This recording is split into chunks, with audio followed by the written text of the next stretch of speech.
Write this and submit it right now. As it turns out, I've had a child with the person I've been having an affair with. We've been together for about 5 years. I want to start living with that person from now on. What he handed me was a divorce paper. I couldn't hide my shock, not just about the affair, but also the fact that he got her pregnant. I'll go with Dad too. My beloved son, too, abandoned me and pushed me further into despair. However, years later, an incredible revenge story unfolded. My name is Karen, a homemaker. I've always wanted to work, but I've been frail since I was young and couldn't hold a job. I don't have a specific illness, but my immune system is weaker than others. So I get sick easily, and even a slight cold can turn serious. But it's thanks to my condition that I met Mike. Wanting to change my frailty, I started taking walks actively. That day, I felt like I could go farther than usual, but I ended up collapsing midway. While resting on a nearby bench, a man approached me. That was Mike. Are you okay? Would you like me to buy you something from that vending machine over there? I'm sorry. If you don't mind helping, yes, please. As we rested together, we drank tea Mike bought from the vending machine. We talked as if we weren't strangers. We exchanged contact information and started seeing each other frequently, eventually becoming lovers. Throughout our relationship, he always cared for my health, so I felt secure. Our relationship went smoothly, and we got married. I believed Mike, being such a kind person, would surely make me happy. But as we spent more time together, his true nature began to show. Whenever something happened, he started making sarcastic comments about my frail health. I wanted to do well in cooking and household chores, since I wasn't working. I put my all into making sure Mike could rest properly when he came home. I tried various recipes, thinking about nutrition. However, Mike never commented on whether the food was tasty. Hey, how about today's stew? I really tried my best. Oh, right. That was about all the conversation we had during meals. Moreover, he would gulp down his food without properly chewing. I wished he would savor it more, but I thought maybe he was just hungry, so I didn't say anything. After finishing his stew, Mike looked at my plate. There's still some stew left. Do you want me to get you some more? No, I'll take that. For some reason, Mike took my portion of the stew. I was stunned, and he looked displeased. What's the matter? Got a problem? I'll eat the leftovers tomorrow. Wouldn't it be better to get some more now? Why take mine? Don't talk like I'm stealing. You don't move around much, so you don't need that much, right? I work, so I should be the priority. If you're hungry, just eat some snacks around. That should be enough for you. Hearing this, I was deeply hurt. Indeed, I don't work, and I'm not as active as Mike. But still, as a human, I need to eat to live. I was full of retort, but understood where he was coming from. As this happened repeatedly, I started to feel maybe it was natural for me to be criticized, since I couldn't do anything. Negative thoughts grew in me. Somewhere in my heart, I hoped Mike would understand me, acknowledging my limitations, but still willing to try our best together. I thought he was someone who would speak kindly to me. It's because I had such expectations that the feeling of betrayal grew, along with my sadness. Despite such a life, there was also something very happy that happened. About 2 years into our marriage, we were blessed with a child. Not wanting to burden Mike, I decided to temporarily return to my parents' house. Normally, he acts that way, but I thought maybe he'd worry about me being pregnant.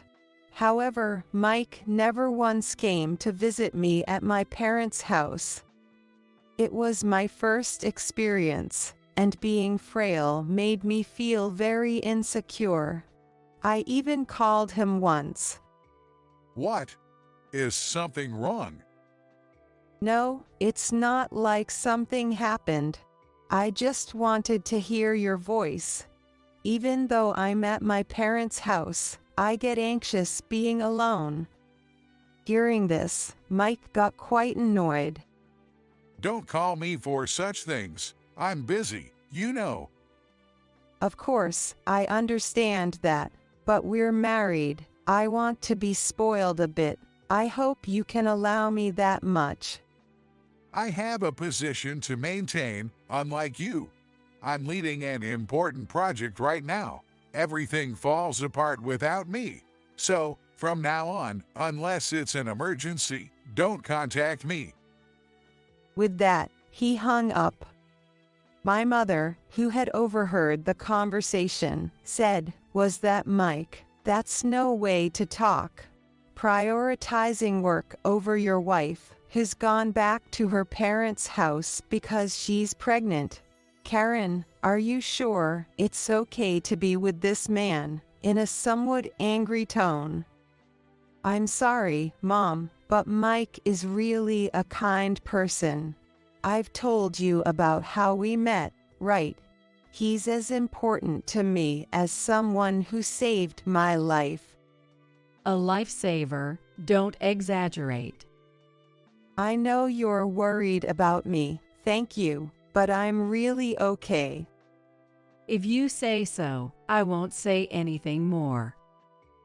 This was the right decision.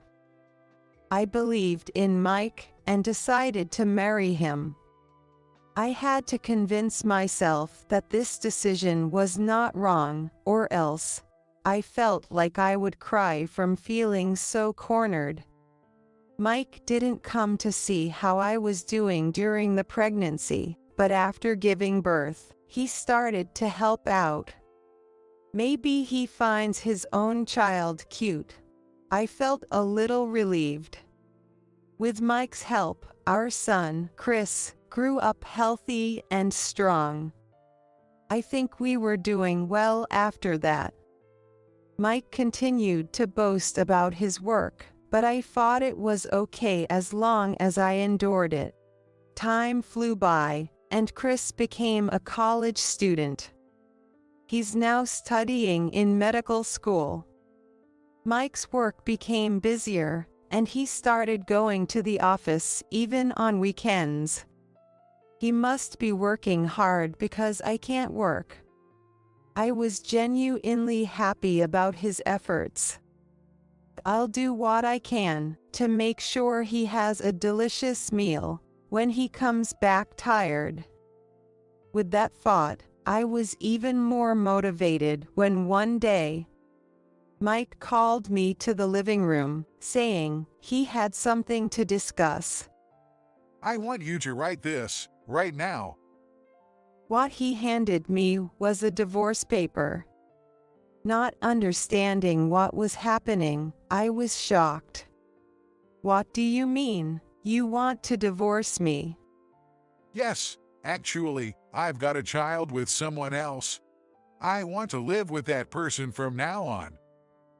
"Does that mean you were cheating?" Exactly.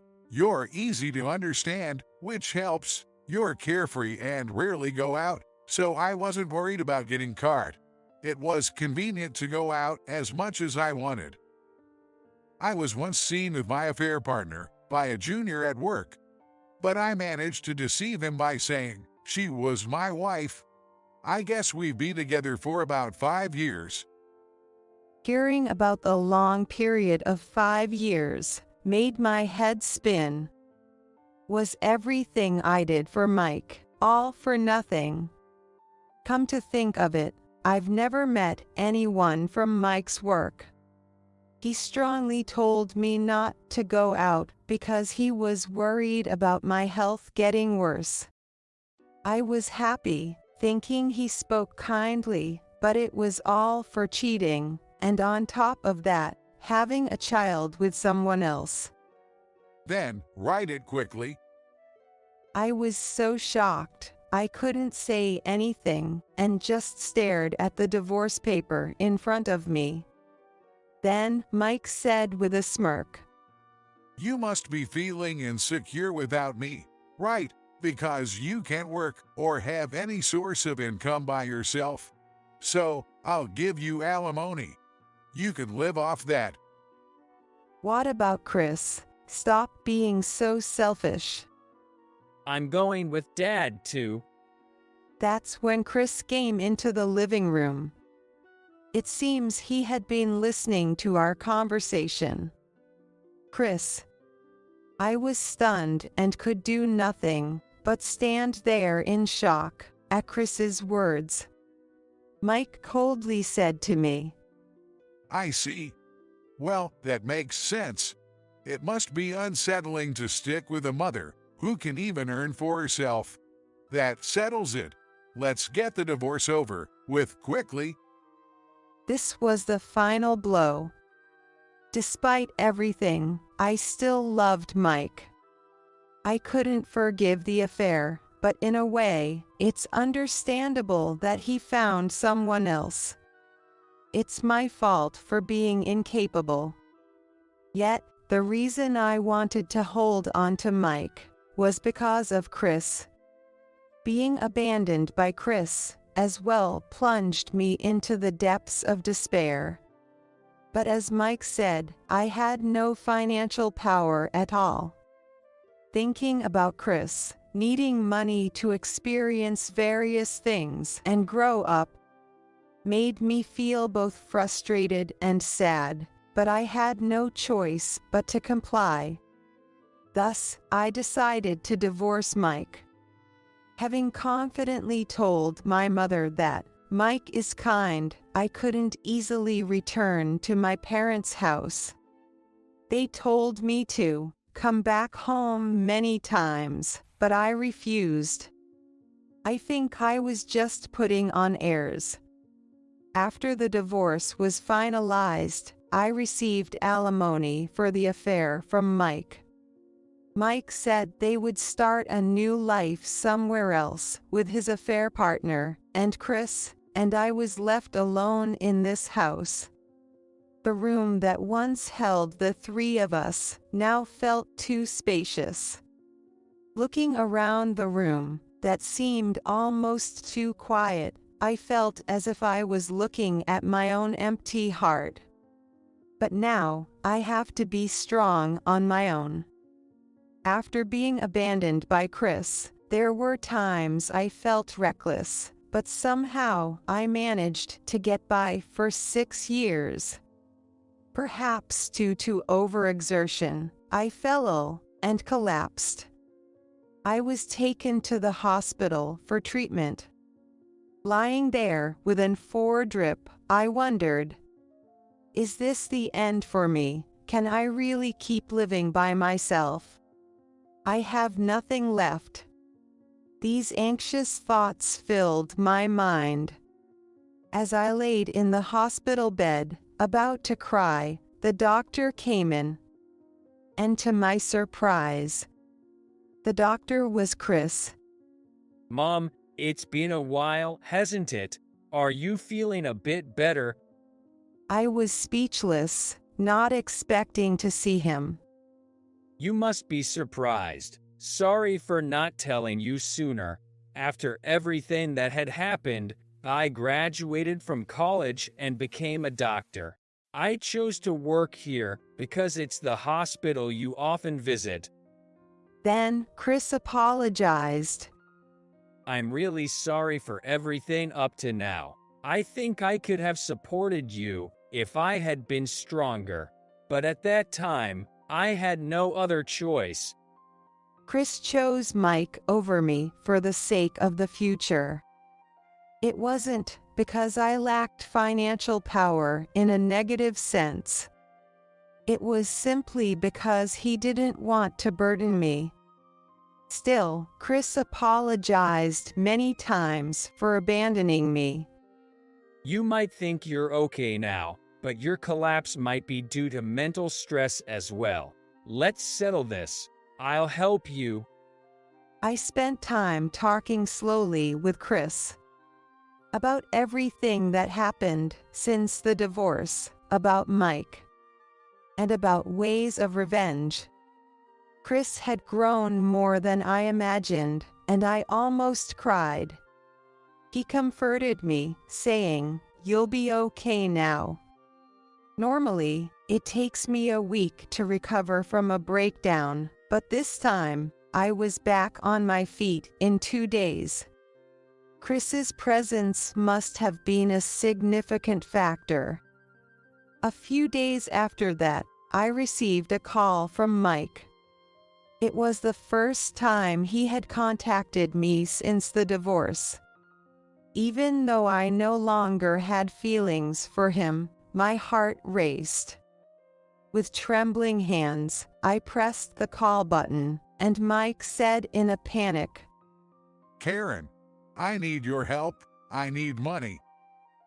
As was the case during the divorce, this man always starts conversations abruptly.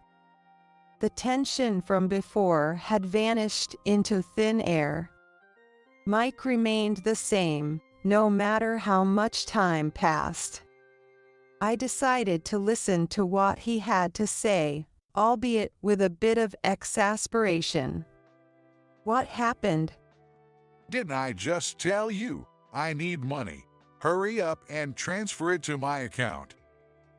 That's not enough information. Explain properly. Mike seemed quite desperate. When I calmed him down to explain, he started to share his situation. She said she was the CEO's daughter. That's why I could give you alimony and pay for Chris's college fees when we divorced.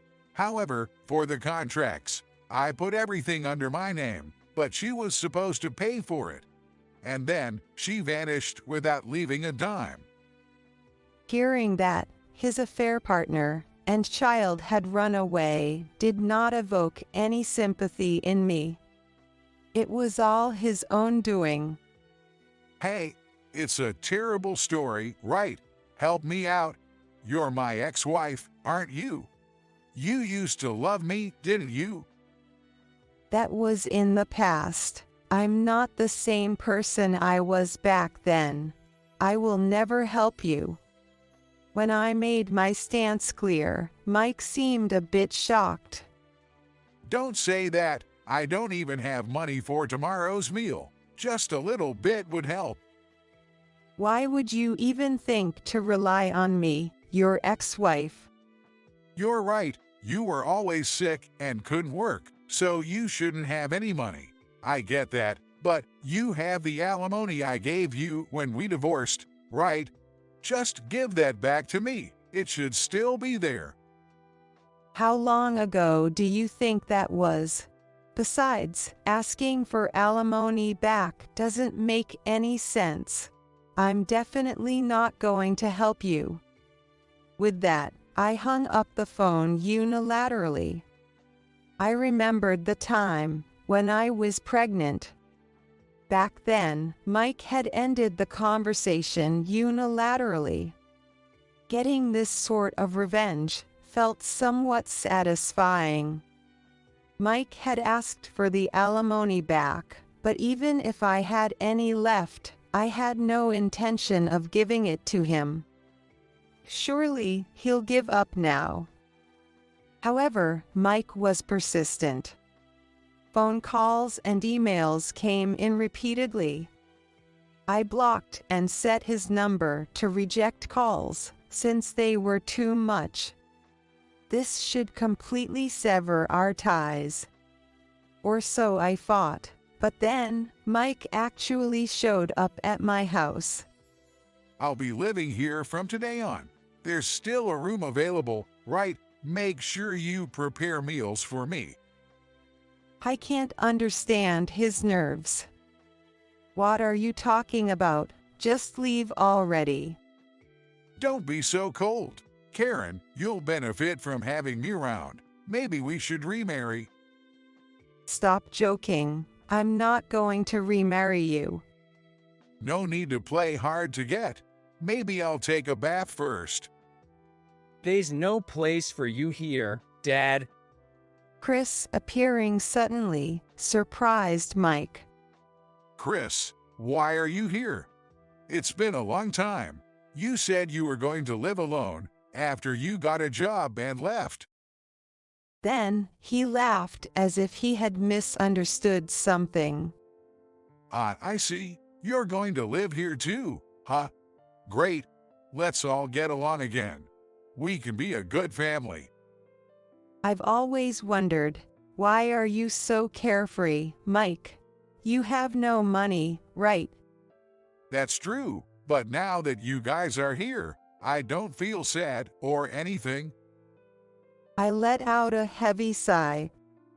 I was planning to gather a bit more evidence before doing this, but maybe it's time to show you.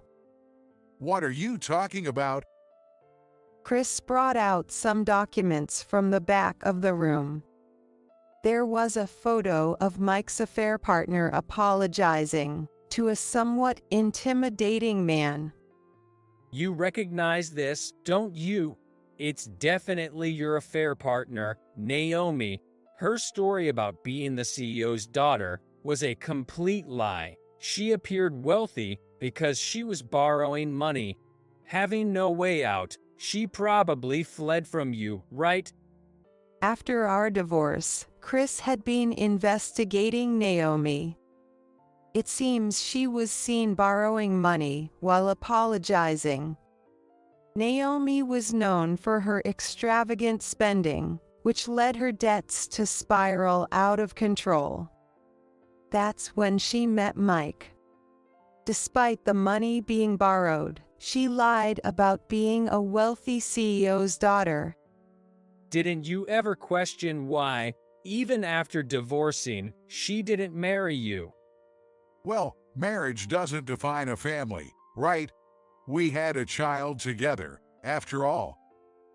That's why you're seen as an easy mark. You really should face reality. Chris then presented another document. It was the result of a DNA test for the child supposedly between Mike and Naomi. No way. Why? Mike crumbled to his knees.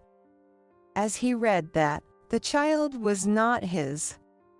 Naomi had also cheated with another man. Maybe Naomi was actually married to that man. Dad, you were just seen as a cash cow to be deceived. Chris, how long have you known about this?